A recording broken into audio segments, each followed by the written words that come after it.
Hi guys, how are you? So nice to connect to you. My name is Laura and this is Pleiadian Healer. And today we're going to talk about more topics and expand on some things that were discussed before. So I just want to go ahead and pull up the definition of domain. I'm just looking at the word and it looks like Nyamod spelled backwards. So that's interesting too. But, in the most recent insight that I got, domain actually came up because it was important to build a domain name for us right now, for the people who are kind of aware right now. And it was suggested by an ad that came through from Network Solutions. And I'm not saying they're good or bad or whatever, but it was literally just a commercial. And it was about, why don't you just get your own domain name? And the ad popped out literally 5 or 10 times until I finally got it. I was like, okay, let's look into it. Let's see what domain actually means, because I'm so far removed from the definitions at this point. Domain definition: complete and absolute ownership of land. Our highways and roads have been in the domain of state and local governments, as an example. Land so owned. A territory over which dominion is exercised. So the forest is part of the king's domain. And by the way, I'm just taking these from a very general mainstream dictionary called Merriam-Webster, just to look up the definition. A region distinctively marked by some physical feature, a domain of rushing streams, tall trees, and lakes, a sphere of knowledge, influence, or activity.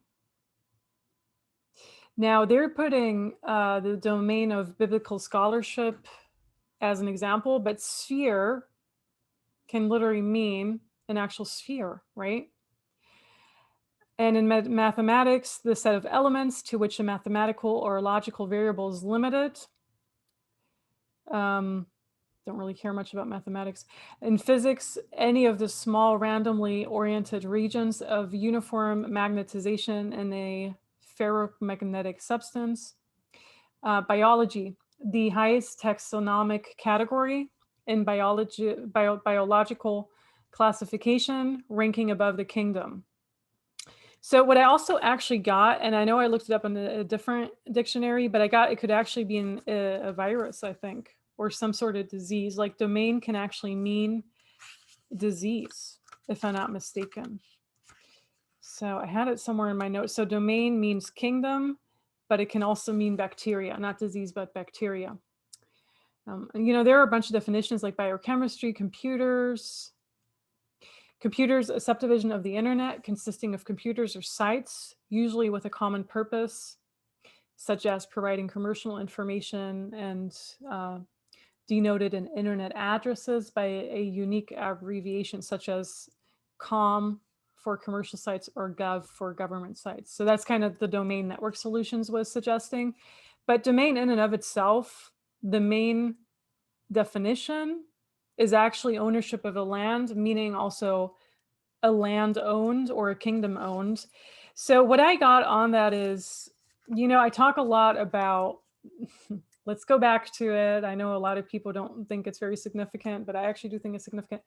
The Tudor regime in England and the Stuarts and the Windsors, and how I do think that, I mentioned this in a live, how the Windsors, who were basically created with Queen Victoria in the Victorian age, how starting with that, or possibly also starting a little bit into the Stuart regime in England, and I do think England plays a major role in all of this, because England can be heart-opening with the Glastonbury area. And there have been many wars fought over England from the medieval ages on, also during the Roman Empire. It was always a form of liberation, and it was always, interestingly enough, always connected to France. Normandy, through that connection they had, you just kind of jump over the canal and everything. Very much France and England always connected. And so there's something about the land of England and France.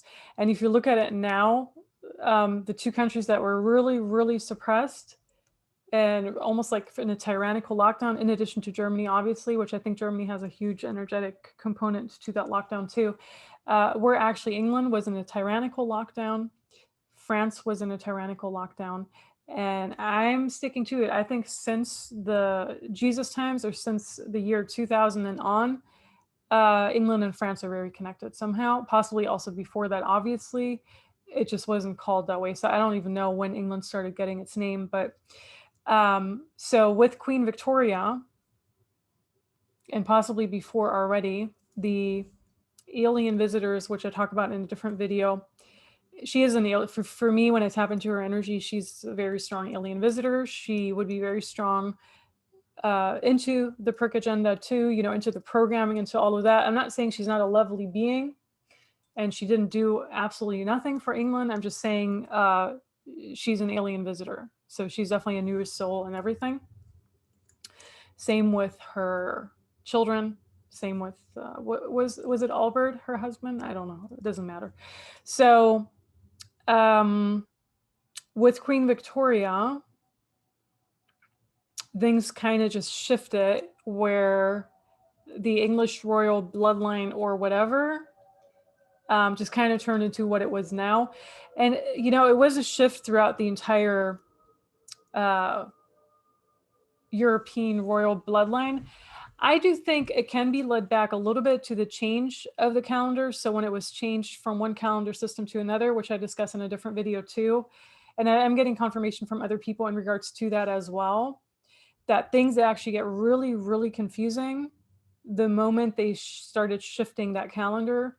And if you're doing ancestral research and all of those things, one person actually told me that recently, that it was extremely hard to do it before the point, so beyond the point where it was actually changed, so before the year 1500 and all of that, because the calendar change actually did mess up a lot of things, including possible ancestral heritage and bloodlines and all of that, which makes me think, yeah, it can have to do with the mud floods and all of that too. But it kind of makes me think that it just was there to confuse people even more than they already were confused. Let's put it that way.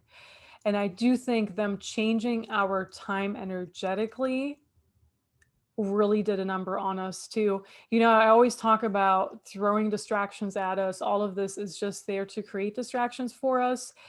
I think the calendar change was just another form of their distraction they threw at us, in addition to inviting all of these alien entities on our planet and all the things. So, so the entire royal bloodline kind of changed, starting with the calendar change in the year 1500 to 1700, whenever the countries implemented it. And, you know, I talk about how I was possibly a queen or a king in a previous lifetime, how you maybe were a queen or a king in a previous lifetime. So we were royals at one point, you know, in this reincarnation cycle in previous lifetimes. Whether or not you believe in that, that's up to you. You know, I've tapped into past lifetimes of myself, so I kind of do know. But so in addition to adding to the entire confusion of shifting our time, shifting our calendars, and throwing every major distraction at us, they also took away our kingdoms by basically putting those kingdoms in charge of aliens and alien visitors who are so barbaric, they barely care about the people that they rule over and all of the things too. I think that was the main point that I wanted to say. So domain name is very important because we actually used to have a kingdom beneath us. We used to actually have our own domain, or we were kind of affiliated with a domain, let's put it that way. But by taking our kingdoms away from us energetically, because I do think, you know, I do think, me personally, I have tapped into a few of my royal past. So I wasn't just a king or ruler or queen in one lifetime, but more than one lifetime. So I know it's like a cycle that occurs. Sure, I might have also been a peasant and all those things. I agree with you on that too. But I know as souls, And that could have also built upon the ego of souls. I talk about souls all of a sudden becoming compromised because of power plays, and then having so much power as a king in a previous lifetime that their egos have completely become convoluted and the veil is over them very thickly too. But basically, look at my notes here. They took away our kingdoms, meaning they took away our domains with the arrival of these alien visitors, alien entities who just took over the entire royal bloodline somehow. And so when the commercial popped out, not one time, not two times, not three times, not four times, but literally 5 or 10 times, I don't even know how many times, until I finally just stopped what I was doing. And I was like, why is Network Solution recommending me to have a domain name? I don't care about a domain. I mean, I have domain names, but like, why is this coming up? I was like, okay, we're going to research what domain means. And then I come across this definition, it means kingdom. And I'm like, oh, they took away our kingdom. That's kind of how it works, the psychic insight sometimes. Oh yeah, they took away our kingdom, but we're not as helpless as we want to be. We can actually just create our own domains. We can go on YouTube, have our own channels. We can go online, have our websites. That's kind of like a domain. It's kind of like a space online for us that we can create, and where we can be creative and share our insights, share our ideas, and connect with other beings, other souls, other people too, right? So that's the entire domain name thing that I wanted to elaborate on a little bit in this video, because it was literally like shoved right in my face, where I was like, I don't even remember ever receiving a commercial like that. I don't know why it's suggested to me, because I haven't bought a domain in a really long time. It's really easy to buy a domain, obviously, but I'm like, there's a message here, and I have to dig deeper into the message. So another thing was with Google, actually a lot of ads from Google also have been popping up. And I have a friend, this is back in 2012 already. She's not spiritual or anything. It's just, I think she ended up working for a nonprofit, for a few nonprofits. And then she was like, there's no money in the nonprofit world, so I have to look for other jobs. Because she had a lot of student debt to pay off. And, another person commented on one of my videos being like, that's how they get you. They put you so much in debt and so much in the system, where from day one, you're basically enslaved in their financial system. The Social Security in and of itself is giving you a stamp that you're the property of the US and those kind of things.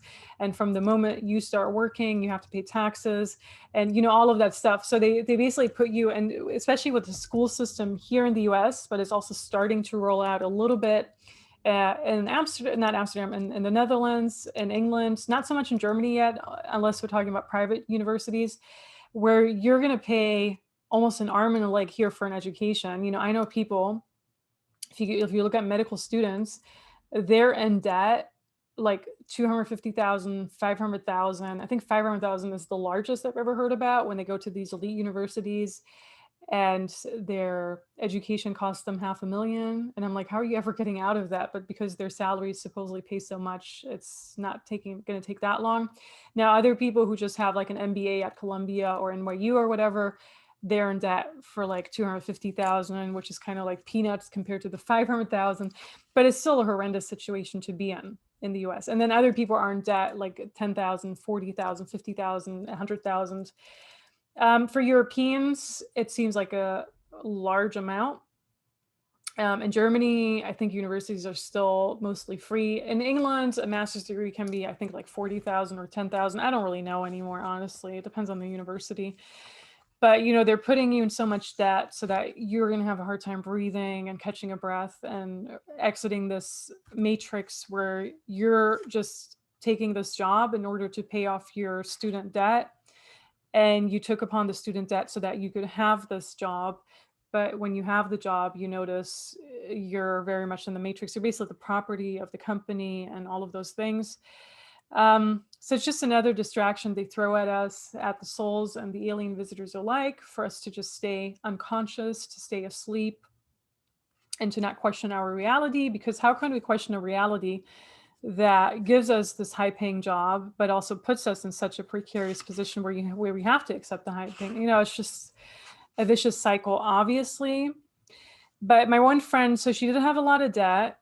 She actually went to Columbia University, so she has a lot of debt. And Started working for nonprofits. Probably didn't pay off much of her debt. I have to say that much. Um, she wanted to do something from her heart, and it's definitely a good move to do. But she was already back in 2012. I don't want to work for Google. I think Google is trying to overtake the world. She doesn't trust Google. And I think at that point, it was already way too late. Google's already overtaken the world, basically. So what she was telling me back then, I was like, yeah, back in 2012, I was like, yeah, they're possibly trying to, like, this is me, deep asleep, younger, almost 10 years younger. I'm like, okay, so what does that mean? If Google is trying to take over the world, how does that affect my paycheck right now? I still have to survive and pay my rent and live my life, go to parties. I think that's what I was up to back then. I didn't really care much about these theories. For me, it was like, okay, I'm young. I just came here. Okay, Google's trying to overtake the world, whatever. They're still going to give us a job, right? So she already said it back like almost 10 years ago. And then lo and behold, in addition to the domain name, which is basically synonymous to having your own space on the internet, meaning your own kingdom on the internet, by the way. In addition to those commercials popping up, all of a sudden, Google has overtaken the world like never before. There's this random commercial popping up from Google. It features a child, a baby, an actual baby, like a toddler. Not a toddler, but maybe like a 9-month-old kid. Asian, so they're definitely doing that entire Asian agenda too. Nothing against the Asian agenda, by the way, but making us feel sorry about being of a certain race and gender and all of that. That's basically what it is. They're making us feel they're not, by doing these things, by showcasing different genders and races on TV, they're actually, it appears they're being inclusive, but they're actually not being inclusive at all. They're just trying to evoke more separation within the general consensus. And so lo and behold, there's an actual commercial of a 9-month-old Asian girl, like little baby, and her mother. And I don't really know, I'm sure you've seen it. I don't even know what it was really about. It was about taking care of your children's skin. It was about taking care of your children's skin. Just going to leave it at that, you guys. Google's giving you everything you need to know. They're giving you the entire address. No. You see this word, right? You see it written. You see it written. You see all of the things where they're pulling off children's skins or slaughtering kids for this thing, which is basically a form of a hormone or whatever. Like I already said, in that one where they were giving us the vice leader's name in a movie, a short film about child abuse and everything, they're shoving it straight into our face. But by this commercial, which is inclusive of the Asian race or whatever that even means, taking care of children's skin, Google is taking care of children's skin. Why on earth would Google have a random ASS commercial on that? Why on earth, you guys? You think they're not giving you that agenda and rubbing it in your faces? Like, come on, just use your brain here. So I know for people who are just a little bit asleep still and who don't see signs in commercials, this is all you need to know. Google's rubbing it in your face. And this is a commercial that popped up on my YouTube videos, and not my personal videos, but videos that I watched of other channels, where I'm like, freaky, like it's all over the mainstream now. So this is kind of how they want your consent, by kind of giving you the subliminal cues and normalizing it to you, meaning, oh yeah, of course Google is taking care of children's skins. They just had a commercial ad on that, and they care about Asian people too. La la la la la la. I could probably end this video right here, and you already got everything you need to know about Google, right? I mean, seriously. So Google's trying to overtake the world, and the prediction my friend made back in 2012, I'm going to make a different prediction. When she already made that prediction, Google already overtook the world back then. And by the way, YouTube is owned by Google. And yes, I have friends, I had many friends who worked for Google, some who still work for them. I don't know if you guys have ever, so I personally, I live in New York City. I've been to the Google headquarters twice already here in New York City. Now, the actual headquarters are in, is it Mountain View, California, Silicon Valley, somewhere around there, like close to San Francisco. I haven't gone to those yet, but I have friends who actually worked there, like actually work there on a daily basis. I have friends who visited there because they worked for Google in Dublin and Ireland. And then I had like, I think 5 friends here in New York City who worked for Google here in New York, which that's in the meatpacking district for those who know. So I actually had lunch twice with 2 friends who just kind of brought me in. The last time I was there was right after the 2016 November event. So let's just call it that. And my one friend brought me in 2 weeks after.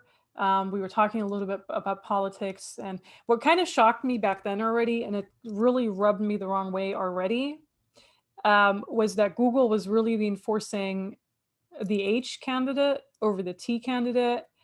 And they actually called in a huge team meeting in the New York office, like a day or so after the November event,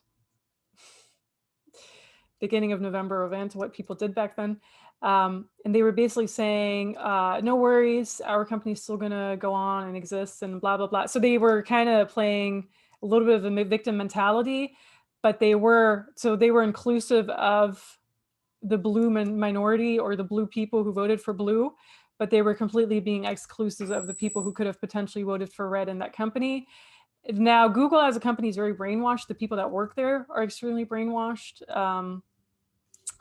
Even the people who invited me for lunch. I do appreciate you inviting me for lunch. If you're watching this, I appreciate you inviting me for Google lunch. I appreciate you for showing me the insights on how much AI Google has created, how many monsters Google's created. I don't really think you're watching anyways, to be honest. You don't care about my channel. You know who you are. But, the few people who, and it's not just the friends that I had, the up to 10 people that worked there where I think they're AI as well. But literally walking through, and this is me in 2016, 2014 was the first time, 2016 was the second time, me not even having a concept of people potentially being AI or being soulless, me walking through Google headquarters here in New York City and being like, everyone seems like the same expression, just in different bodies somehow. There wasn't much creativity at Google. From the people who were working there, there wasn't much, because I in the core of it, I'm obviously an artist, so I'm like, there's not much creative expression here. There's not much uniqueness. Everyone kind of looks the same. They even have like the same, you don't have to wear a uniform. You can wear casual, but even then you have like the same outfit, kind of, the same jeans, the same whatever, the same. That's kind of what offices do. They make you look all the same, even if they give you the appearance that you can wear a red blouse as opposed to a blue and all of it, but everyone who worked here in New York City, I don't know about Dublin, I don't know about other places, everyone who kind of worked there, I just kind of felt their eyes had that AI stare. Like in hindsight, I recognize it. They looked like clone bodies and robotoids. So they kind of had that AI stare. And if you ever have been to the Google offices like elsewhere, definitely comment below, let us know. I mean, just from my experience dealing with people, like they call them Googlers, like the new ones are nooglers. So the new people who start at Google. And then I think 9 months down the road, they're converted to regular Google employees. It's like a whole indoctrination process. It's like a whole process of indoctrinating them into the system, basically. You get unlimited free snacks. You get supposedly unlimited vacation, which you obviously are never able to use because you're always busy with your Google job. Otherwise, you're going to get a bad review. I know that from people who actually work there and told me. The burnout can be intense and immense, obviously. But supposedly, once you have Google on your resume, the same with Facebook, the same with possibly other companies that are high up, you're good to go for the rest of your life because you're always going to get a job, even if it's just for a startup company or other companies. But it's highly regarded to have worked for Google, let's put it that way. I myself have once worked remotely as a translator for Google, but it was remotely, so I just treated it as another freelance project, let's put it that way. And that was a long time ago. That was like back in 2014 or so.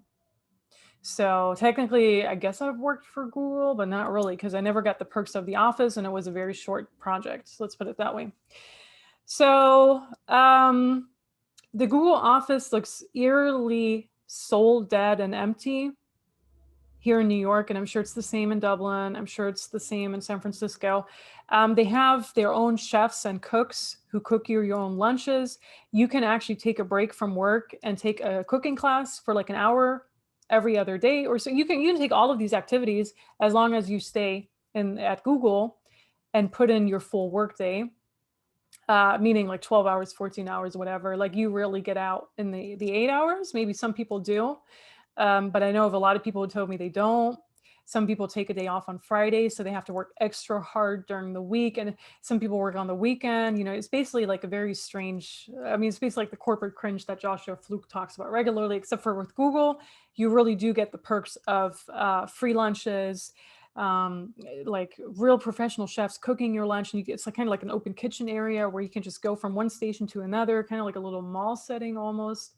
And, you know, I've seen it personally. But I have to say, the people that work there, yeah, they may think they're the brightest because you have to go through all these tests to even be hired. But you're not bright because you really aren't questioning your reality. You're just indoctrinated.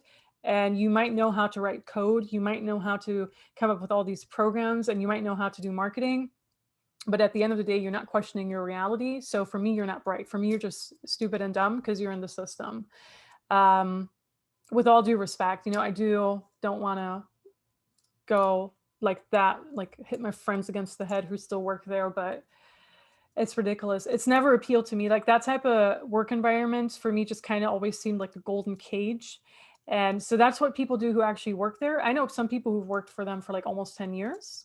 And I know some people who got out after 2.5 or 3 years because the burnout rate was extremely intense. It always depends on the manager and supervisor you get to, supposedly. Maybe being a programmer is different than being someone who works in other areas, obviously. But yeah. So Google, very interesting how they're shoving it right in our faces and they want to take over Earth. And then there was one more thing that I had. So, because we're talking about commercials and getting signs through commercials, there were an awful lot of commercials about spirits, meaning alcohol. And they named these spirits, hang on tight here, you guys, tequila, mezcal, vermouth, cognac, vodka. So they named all of these alcoholic spirit names. And the way I saw it, because it was literally like even five different commercials, each one had a different spirit. Some of the names I didn't even know. I was like, I'm not really into alcohol that much. You know, I don't really know these spirits. So it wasn't beer or wine, by the way, because I think beer and wine don't necessarily have this component to them. But with the alcoholic spirits, it was almost like they're trying to introduce a different spirit into us, onto this world and earth as well, by disguising it through those alcoholic means and by giving them these names and everything. But the way I saw it, the way I saw these spirits, because a lot of them are, you know, mezcal is from Mexico, tequila is from Mexico. So some of them are from these South American places where you have the Amazon, where you used to have the Mayan and Incan culture and all of that. Now, I personally think, you know, Mayan culture, all of that is kind of based on aliens too, like the alien visitors that I discussed. I think in addition to throwing all these distractions all at us, like Google throwing these distractions at us, and giving us their entire agenda blatantly in the face, like really shoving it into the face through the use of commercials featuring children's skins. And in addition to the actual alien visitors distracting us left and right by following the prick agenda and by following all of these agendas, in addition to all that crap, what has infiltrated Earth is the spirits. It's kind of infested Earth. It's infested Mother Earth. And I do think the spirits have an alien consciousness in and of themselves. They may have been created here by humans, but I legit, after seeing those commercials, I legit actually think they're coming from another planet or star system too. And they're kind of just disguised in that alcohol somehow, but it's kind of like a spirit that has a spirit and a soul of itself. Because if you think about it, how much harm alcohol does to a person, to a family and to the world overall. Alcohol is actually the biggest destruction ever. You know, some people complain and moan about the current disease or illness over the past year having done a lot of destruction. I actually commented on one of my friend's posts recently, and I was like, yeah, I agree with you, but I think alcohol has done more harm and destroyed more family units and taken out more people's souls than this current illness and this current prick is doing right now. How long has alcohol been around? For a very long time. How long have people been alcoholics, alcohol dependent, followed the agenda of the mainstream being like, in order to have fun, you need to be trashed, you need to be wasted at it. I mean, I personally, I don't know if I told you guys this. I grew up in Germany. In Germany, it's legal. It was legal. Right now, I think they changed the age to 18, but it was legal to smoke when you're 16, to drink beer and wine when you're 16. And then when you're 18, you can do the hard alcohol. When you're 18, back then, it was also that you had your driver's license. Right now, they changed it to 17 and 16, depending on the area you're in. So here in the US, you need to be 21.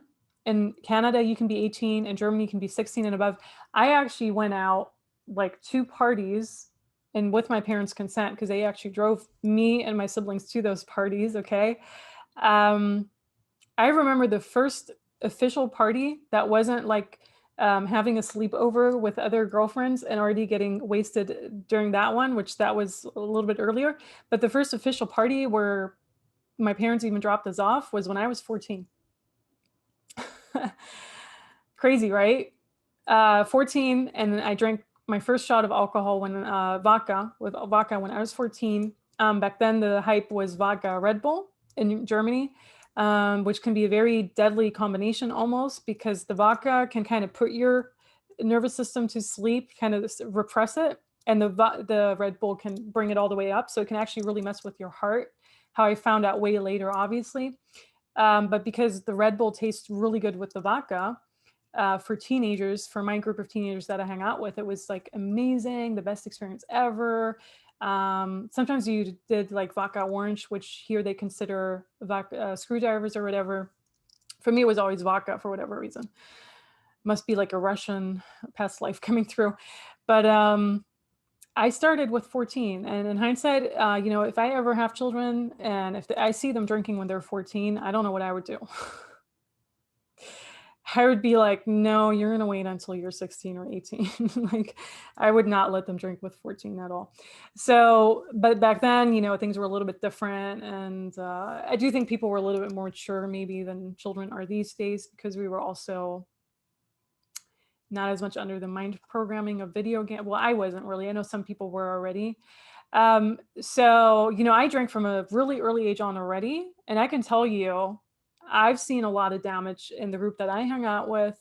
Um, I I don't think anyone I know personally died from alcohol poisoning, but you always hear those stories, obviously, where teenagers, especially in Germany, was this one story where the teenager had like 35 shots of vodka in a club, by the way, where the owner was making a joke out of it. He like they were doing like a shot game, so the owner of the club, like the bartender, was kind of just pouring water into his shot glass and vodka into the teenager's shot glass, and they were like, "Who can drink more?"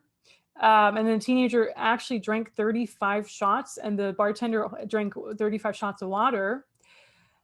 And the teenager landed in intensive care and ended up dying from that. You know, I think that happened in Berlin or something. It's like a long time ago, like a few decades. Well, not a few decades, but it's a little while ago. So it can do a lot of harm. So in addition to teenagers already being exposed to it at an early young age, where you can't really deal, I mean, it's going to cause brain damage. Like me and my friends knew the difference between taking a break from alcohol for a few months.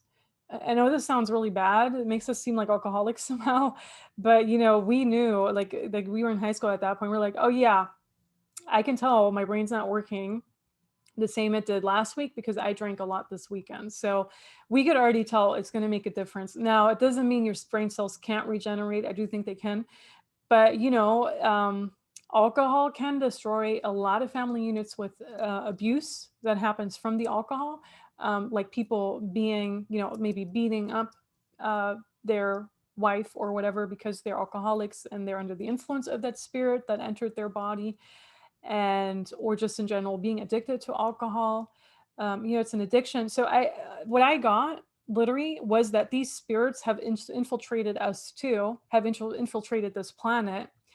And it's not necessarily that, let's just say you make mezcal in Mexico, that's not origin of earth, but that somehow a spirit enters, which is causing the entire individual who drinks it to go bananas, and all of a sudden start a bar fight and all of those things. So it's a spirit that kind of enters the alcohol and that some people are susceptible to, and that's not from this planet. That specific spirit is coming from other planets or stars or from outer space. Well, I don't want to make this sound too sci-fi. We're kind of going to get away from the Star Wars picture that I have in mind, but I literally saw like maybe AI created that spirit or maybe something else created that spirit, and it's infiltrated our earth too. It is not original to this earth, meaning it's just another form of distraction. So in addition to us being distracted left and right by these alien visitors, by other things, by the matrix overall, the spirits are adding to all of that too. So guys, I'm just going to leave it at that. I don't want to sound too much out there in this video. And I got most of the insight through commercials, by the way, too. I do think with commercials, they give us consent in a form of another, because we're going to watch those commercials. Someone's paying ad commercial premium and all of that stuff. It's just funny how it works, especially on YouTube. People get a premium from playing commercials, but who is paying that? Like the companies. It's just very bizarre. So you're giving consent somehow without really noticing that you're giving consent by watching that commercial somehow, not just on YouTube, but also on TV and everything. And you're like, even though you're like, okay, I'm not going to watch it, you're still kind of just, it's indoctrinated in our society at this point. TV commercials, just ads, commercials overall. And they're giving a lot away with films, commercials. They're giving a lot of their agenda away through certain titles, through certain things that they advertise for and everything. All right, you guys, have a wonderful day. Talk to you soon. Thanks so much for your support. And until then, bye-bye.